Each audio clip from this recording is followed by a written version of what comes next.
It's your tour guide around the SWAC Wells. How long the tour bus, so let's go. Wednesday and Sunday out when you can take the tour. Hop on now, we starting out. Texas land, the Panthers shout. Tigers roar and deserts drought. What's that whisper? Ain't no doubt. Next to Boot got Jags to see. More tigers prowling, making others flee. Arkansas, a quick short spree. Golden Lions, they run free. How long the tour bus, so let's go. Wednesday and Sunday out when you can take the tour. We love the sip, so we raising cheers. Delta doubles, fueling fears. Braves and Tigers through the years. Echo loud in crowded spheres. Swing through Bama, hear them call. Hornets buzzing, stand up tall. Bulldogs barking in the hall. Feel the rhythm break or fall. Sunshine State, we ending last. Rattlers creeping, moving fast. Join the chorus, make it blast. Wildcats past and future, hold it fast. SWAC stories on the stage. Every chapter turning page. All right, everybody, what is going on? How y'all doing? Welcome to another edition of SWAC Talk, and I am your tour guide around the SWAC Wells, coming at you with our Day 4 semifinals SWAC tournament recap. We now know who our championship game competitors are going to be on the men's and women's side. We are one step closer to Selection Sunday, and we are one step closer to two teams punching their tickets to the NCAA tournament. So that's always a great thing. And in typical SWAC tournament fashion, we had some upsets today, and we had some teams who, were surprises to get to the championship. So we're going to talk about all the action on both sides, and share my thoughts on everything. So with that being said, man, y'all check out those socials: Facebook, SWAC Talk, Instagram, SWAC Talk, Twitter, SWAC Talk 76. Don't forget to like, comment, and share your thoughts on the video and on the tournament itself. We will have a recap of the championship games after everything's over. Late starts for the men's game. I think the men's game started at like 8:30 Central Time, so gonna be a late show tomorrow night. And then we'll do it. We'll most likely do a tournament recap as a whole on Sunday, and then Sunday evening, once the brackets are announced, I'll probably do a first look at whoever the SWAC's opponents are for the NCAA tournament, and any other bids that come up. I'll talk about those probably Monday. Of course, we got a lot of basketball to cover for the next few days, and this is a great time of year. So let's go ahead and get into it. Starting with the women's side as usual. We had our first upset of the day in the first semifinal. Alcorn has slowly become a SWAC tournament team. Last season, they went through the number 3 and number 2 seeds to reach the championship game. This season, they went through the number 3 and the number 2 seeds to reach the SWAC tournament final. And they knocked off Texas Southern by a score of 65-55. The Braves trailed by 2 at the end of the first quarter, 17-15. They used a 21-point second quarter to take the lead at half, and they basically held off TSU from that point on. So they really controlled this game. Basically from the second quarter to the end, they basically controlled this game, and TSU never really got it down past 7 or 8 points. That was a scary moment at the end of the game. Destiny Brown from Alcorn, she went down with only a few seconds left in the game, so don't know what her status is right now, but hopefully she's okay. You never want to see anybody go down to injury at any point, especially at the end of a game, and especially with the championship looming. Hopefully she'll be good to go for Saturday, and we'll see. Hopefully, we'll shoot some prayers up her way and hope everything's okay. Alcorn was led in scoring in a more balanced attack this game than they had in previous game. Destiny Brown, she had 13 points, and Nakia Cheatham had 13 points as well. Brown finished with 9 rebounds. Cheatham also with 9 rebounds. She also had 4 steals and 1 assist. Brown finished with 5 assists and 6 blocks. She had a huge game in this game, shooting 5 or 10 from the field, 3 or 4 from the free throw line. Cheatham was 6 or 10 from the field and 1 for 1 from the line. Also in double figures. Oh Lord, I'm gonna butcher this last name. It's late and I'm gonna butcher this last name. I can't even. I can't even. I'm gonna butcher this name, man. I don't even know how to approach it. But I'm gonna address her by her first name, Areem. I don't want to butcher her last name as bad as I'm gonna do it. But she finished with 10 points, shooting 4-7 from the field, 2 of 4 from 3, 0 for 1 from the line. She had 3 rebounds and 1 steal, 1 block. Again, I know, I want to let you know that that's, coming from the heart, man. I don't want to butcher that name as bad as I can, because that, it's not really a great thing to butcher somebody's name. So I'm just gonna leave it at that. Maya Hunkin, Claytor, she finished with Kiara Henderson finished with 10 points as well. She was 5 or 10 from the field, and she had 1 rebound, 2 rebounds on the night, 2 assists as well, and 2 steals. Alcorn finished the night shooting 49% from the field, 28 of 57. They were 3 of 10 from 3 for 30%, and 6 of 8 from the free throw line for 75%. They finished with 36 rebounds, 12 assists, 9 steals, 10 blocks. They had 14 turnovers and 18 personal fouls. Texas Southern was led by Jada Belton with 16 points, 8 of 13 from the field, 0 for 5 from the line. She had 9 rebounds and 4 steals and 2 blocks. Also, Elisa Fantroy had 10 points, shooting 2 of 5 from the field, 0 for 1 from 3, and 6 of 6 from the line. She finished with 7 rebounds, 2 steals, 2 blocks. Also in double figures was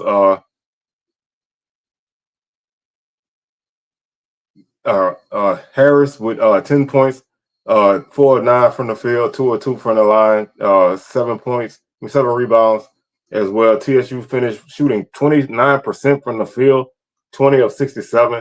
They were only 1 of 10 from 3 for 10% and 14 for 24 from the free throw line for 58%. So just a bad shooting night for them. They finished with 46 rebounds, winning the rebound battle by 10. They finished with 7 assists, 10 steals, 4 blocks, and 13 turnovers. Also had 12 fouls. So, like I said, this was just a game that Alcorn really was the better team in this game. I mean, they had a small deficit after 1, but they took the lead after that point and never looked back. So Alcorn definitely proved that they are the team that that deserves to be in the championship. And like I keep saying, they play really well against top teams in the league, which means they are a top team in the league. I mean, if you do it that often, you are in that caliber. They just had a spurt of playing down to their opponents, and it bit them in the butt a couple of times. But this team is a dangerous team, and so we'll check them out tomorrow as they take on the winner of the Jackson State Southern game, which was Southern. Southern won this game 51-47. This game got a lot closer in the fourth quarter than it looked like it would after the third quarter. This was a nip and tuck first half. Low scoring second quarter. Southern outscored Jackson State 9-6 in the second quarter to take a 24-23 lead into the half. Coming out of the half, Southern turned up the defensive pressure. Jackson State really had a rough third quarter, only scoring 5 points. And at that point, it looked like Southern was going to run away with this game. They were up, I think, like 12 at the end of the fourth quarter. Jackson State kind of found some rhythm offensively, hit a couple shots here and there. Southern really couldn't get going offensively in the quarter, and Jackson State was able to cut the lead down to down to 1 at one point, I believe. But Southern was able to make some free throws and pull this game out at the end. As Jackson State made this game a whole lot more interesting than it looked like it was going to be at the end of the third quarter. Dilworth, she finished with 13 points for the Tigers, shooting 3 of 5 from the field, 2 of 2 from 3, 5 of 6 from the line. She also had 2 rebounds, 2 steals, and 1 block. Also, Cotton finished with 13 points. She was 4 of 11 from the field, 3 of 8 from 3, and 2 of 2 from the line. She finished with 4 rebounds, 3 assists. Also, those were the only 2 Jackson State scorers in double figures. Tigers shot 27% from the field, 13 of 47. They were 6 of 19 from 3, 31%, and 15 of 19 from the line, shooting 78%. They finished with 40 rebounds, including 15 offensive rebounds. They had a really solid day on the offensive glass. They finished with 9 assists, 6 steals, 3 blocks. They had 17 turnovers and 16 fouls. Southern was led by Anaya Gordine. She had 11 points, shooting 4 of 17 from the field, 1 of 5 from 3, 2 of 4 from the line. She also had 2 rebounds, 3 assists, 3 steals. Also in double figures was Sanaya Reed with 10 points off the bench. She was 4 of 7 from the field, 2 of 3 from 3, and she finished with 7 rebounds, 1 steal, and 1 block. Southern shot 33% from the field, 17 of 51. They were 5 of 15 from 3 for 33%, and 12 of 17 from the line for 70%. They had 29 rebounds. They really got beat bad on the boards. They finished with 10 assists, 9 steals, 5 blocks, 9 turnovers. So a really good game protecting the ball. They had quite a few turnovers early, but they really cut that down as the game went on. They finished with 19 fouls on the night, and so they move on to take on Alcorn. The Braves won that matchup between the 2 teams this season in Baton Rouge. So this should be an interesting second matchup between these 2 teams. Alcorn back in the championship game for the 2nd straight year. Southern back in the championship game for the first time in a couple of years. So this is 2 teams who really played their butts off to get to this spot. No flukes or no none of that. I think Alcorn going through the top 2 of the top 3 teams in the conference proves that you should be there. And so they taking on the number 1 seed, and Alcorn, with a couple breaks here and there, probably could have been a top 4 seed in this tournament. So this should be a great matchup. The game is at 5:30, I believe, and so that's a big game. Winner goes into the NCAA tournament, and we'll definitely cover that game tomorrow after everything wraps up. On the men's side, we had seeding wise, we had an unexpected semifinal here, but in reality, this was not unexpected because both these teams were more than capable of making it to this point. Bama State defeats Grambling 64-62. Grambling led this game 36-33 at the half, and they looked like they were gonna pull away, but Bama State kind of kept themselves in the game. They got a good output from unsung hero, which kind of brought them back into the game and put them out in front. And those are the kind of performances that you get in a tournament. You never know who's gonna step up. You never know who's gonna make something happen. Sometimes a guy you expect doesn't have a good game, and then sometimes a guy you don't expect has a great game. And that's kind of what we had here from Bama State. But looking at Grambling, who really, like I said, they never really rounded into the form that a lot of people thought Grambling would be at the beginning of the season. But by the end of the season, they were starting to get there. They just, I think this game was kind of indicative of what Grambling is this season. And, that's just a team that is very scrappy. They can hurt you. But they also have those flaws that keep them from getting over the hump in games like this. So they bow out here. But they were led by Kentavious Dozier, who had 20 points. He had 30 points against Bama State in Montgomery in that first matchup. So he likes playing against Bama State. Obviously he would trade all those points for a dub, but he finished with 20 points, 7 of 14 from the field, 1 of 5 from 3, 5 of 6 from the line. He had 3 rebounds, 1 assist, 1 steal. Also in double figures for Grambling was James Flippin. He had 18 points and 3 rebounds. He shot 7 of 10 from the field, 2 of 3 from 3, and 2 of 2 from the line. Those were the only 2 scorers in double digits for Grambling. Just not a great offensive night for the Tigers. They were 20 of 55 from the field for 36%, 5 of 27 from 3 for 22%. And 3-point shooting has been a down point for Grambling this season. Actually, shooting as a whole, they weren't really a great offensive team this season. And I think that's one of the big reasons why they never, why they started the way they did. They had a couple games where they shot well, but for the most part, they always had kind of tough shooting nights in conference play. But they did shoot 94% from the line, 17 or 18. They finished with 36 rebounds. They had 8 assists, 6 steals, and 5 blocks. They had 9 turnovers on the night and 15 fouls. Bama State was led by C.J. Hines with 15 points. He also had 5 rebounds. He had 2 rebounds, 5 assists. He shot 7 of 16 from the field, 1 of 6 from 3, and 0 for 1 from the line. Also in double figures was Tyler Mack, who came off the bench with 12 points, going 4 for 4 from 3. And they needed all 4 of those 3-pointers. He had a Carmelo Anthony game, like I like to call it. All points, no assists, no rebounds, no nothing else, just all points. He finished 4-4 from the field, 4-4 from 3, and made 4 big threes to help the Hornets get the dub. And this was an off night from the rest of their big 3. TJ Madlock only had 9 points. Amar Knox had 6. He hadn't had a good game in the tournament yet.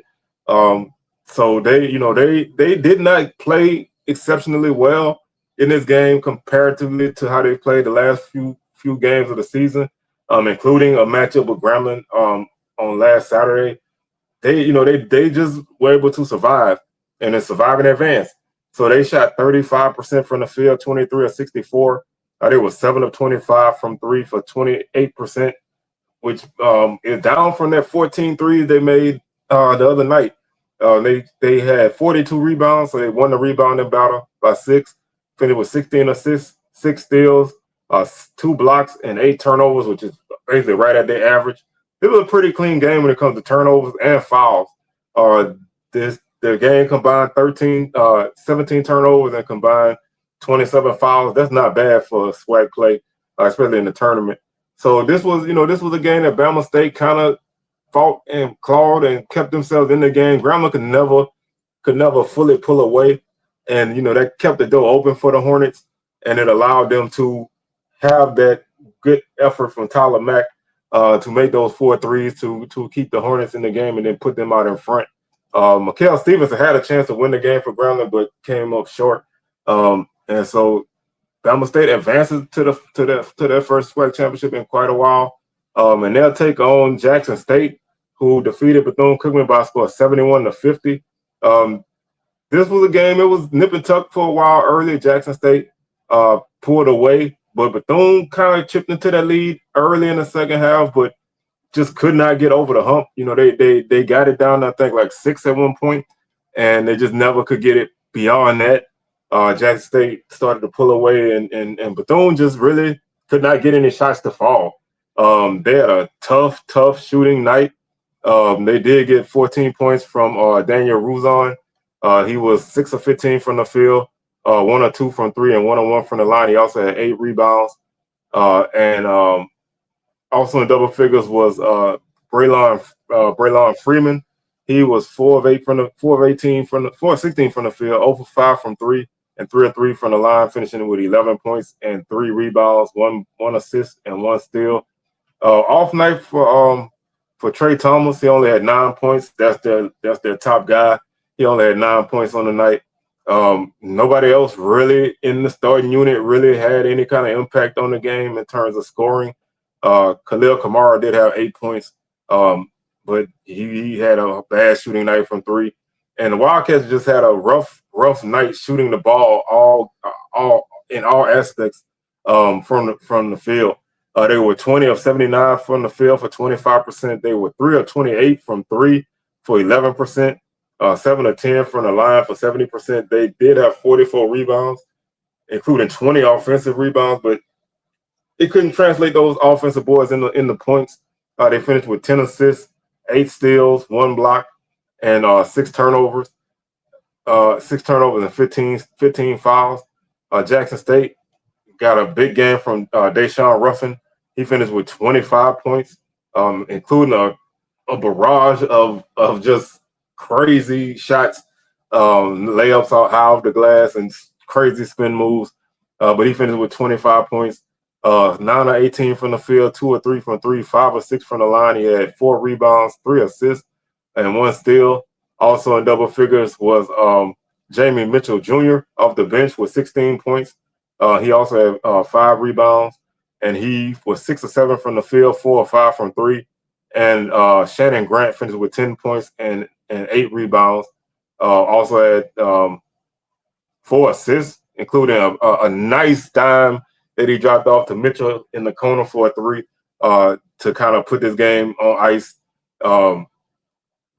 And this was just, one of those games where JSU kind of, they really didn't get a lot of production from their bench. I only got 6. They got 16 points from their bench, all from Mitchell. The starters really didn't score a lot of points other than Ruffin. Like I say, Grant had 10. Manziel had 8, 9 for Hunt, and only 3 for McMillan.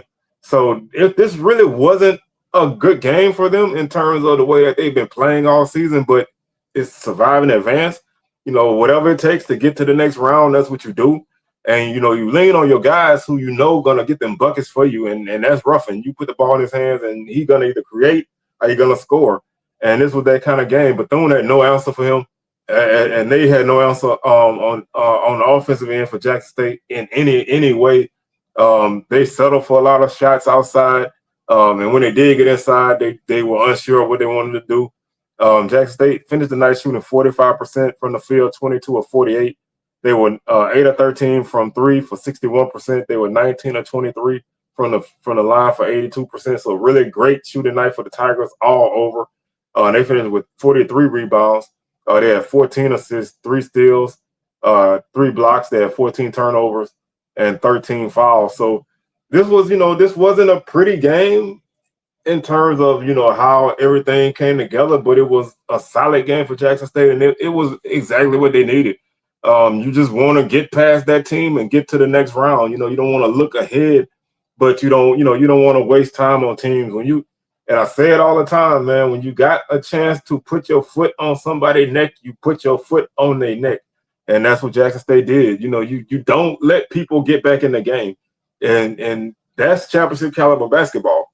And they have a good rotation now. They have guys who know what their roles are, and they play those roles. They strong inside, they strong outside. They can drive, they can shoot the 3. They are right now, obviously, out of the two teams left, they're probably the best team out of the 2. Bama State going to be game because they the kind of team that, they let it fly a lot from outside. So if that's dropping, it's going to make the game interesting. If it's not, they stand a chance of losing. But Bama State going to have to really buckle down and be focused on defense because Jackson State going to throw a lot at them inside and outside. And I do think this is going to be an entertaining game. Jackson State did win the matchup between these 2 teams earlier in the season, but both of those teams are way different than they were at that point in the season. So should be 2 entertaining championship games. We'll have a new champ in the men's and women's side this season. The defending champs in both sides went down today. So that means we'll have a new champ on both sides, which is always interesting to see who comes out on top. On the men's side, you have 2 teams battling for their first championship in a while.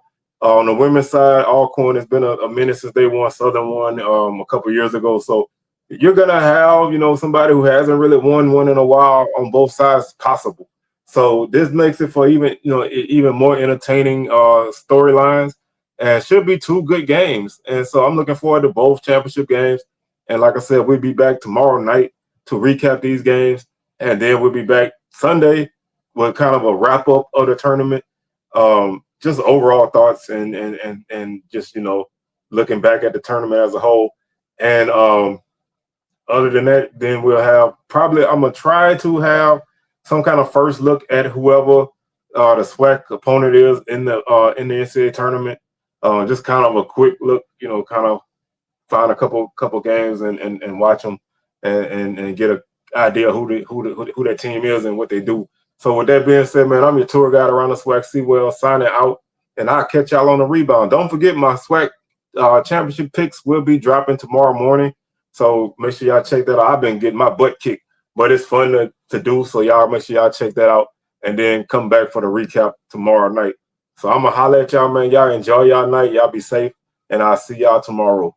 Peace.